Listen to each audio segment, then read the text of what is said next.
খুনের প্রমাণ লোপাটের জন্য 14 তারিখ গভীর রাতে যেভাবে আরজিকর হাসপাতালে বহিরাগত দুষ্কৃতীরা পরিকল্পিতভাবে পুলিশের উপস্থিতিতে তাণ্ডব চালিয়েছে, এমার্জেন্সি সহ বিভিন্ন ওয়ার্ডে ভাঙচুর করেছে, দামি যন্ত্রপাতি ভেঙে দিয়েছে, সিসিটিভি ভেঙে দিয়েছে, তারই প্রতিবাদে আমরা এসইউসিআই দলের পক্ষ থেকে আজ 12 ঘন্টা ধর্মঘটের ডাক দিয়েছি।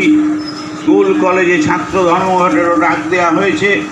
সর্বস্তরের শুভবুদ্ধি সম্পন্ন মানুষের কাছে আমাদের আবেদন, 14 তারিখ রাতে যেমন আপনারা এলাকায় ব্যাপক সংখ্যায় স্বতঃস্ফূর্তভাবে প্রতিবাদে সোচ্চার হয়েছিলেন, আজও আপনারা উদ্যোগ নিয়ে এই ধর্মঘটকে সফল করে তুলুন।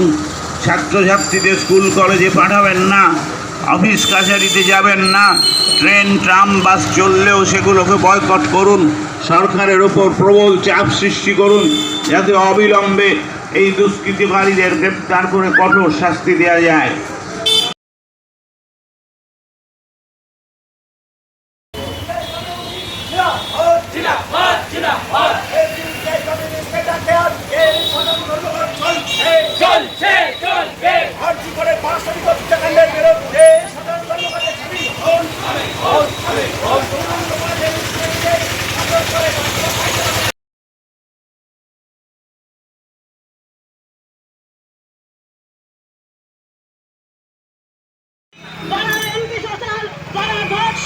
তাদেরকে সরকার কেন আড়াল করবে?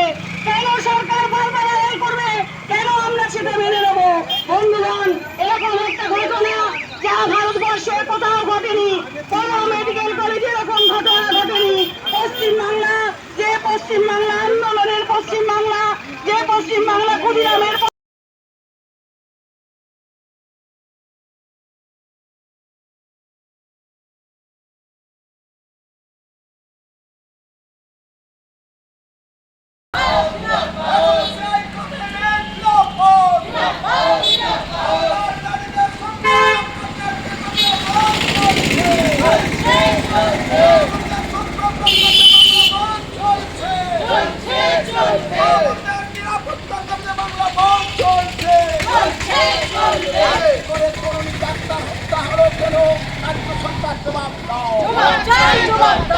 ডাক্তার হত্যার প্রতিবাদে আজকের বাংলা ভোগ চলছে,